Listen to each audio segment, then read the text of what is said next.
Le périmètre de la présidence à Yamoussoukro, où se trouve le lac 3, est désormais fermé aux automobilistes et aux piétons. Une zone sous haute surveillance où règne un calme plat renforcé par la présence des forces de défense et de sécurité. À l'origine de ce dispositif exceptionnel, la découverte d'une mortalité massive de poissons dans ce cours d'eau. Un phénomène inquiétant, accompagné d'une forte odeur nauséabonde qui se dégage du lac. On n'arrive pas à respirer et puis ça a bloqué toutes les activités. L'odeur nous dérange beaucoup. C'est suffocant, vraiment c'est pas facile. Quand le vent souffle, vraiment ça nous fait tousser, ça fait mal au ventre, ça nous rend malade. Pour comprendre les causes de cette situation, les experts du CIAPOL, Centre ivoirien anti-pollution, ont été dépêchés sur place pour effectuer des prélèvements. Les premiers résultats permettent d'abord de montrer qu'il y a absence d'oxygène dans les eaux. C'est un état de vieillissement vraiment précoce de ces lacs-là. Cela est dû à une accumulation de matières nutritives. C'est-à-dire que les eaux usées que nous rejetons dans ces lacs, qui viennent vraiment les enrichir et en beaucoup de matière organique. Or, vous savez que la matière organique a besoin de beaucoup d'oxygène pour se dégrader, pour que ce milieu se retrouve. C'est ce qu'on appelle le processus d'auto-épuration du milieu. Quand il y a un manque d'oxygène, alors il y a fermentation du milieu. Et en se fermentant, vous voyez, c'est des mousses qui apparaissent.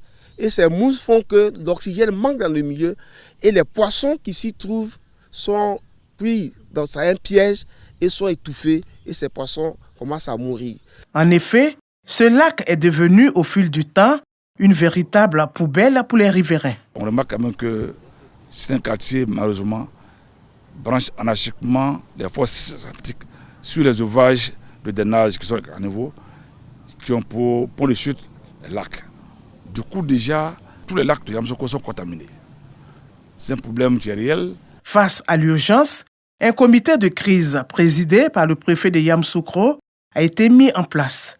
Plusieurs décisions ont été arrêtées pour limiter les dégâts. Toutes ces écoles qui sont riveraines de lacs, 6 groupes scolaires, environ 6 000 enfants, ont été fermés pour nettoyer le lac, enlever tous les poissons morts et puis les végétaux aquatiques aussi qui sont là. Une fois que cela est fait, il faut relever le niveau de l'eau.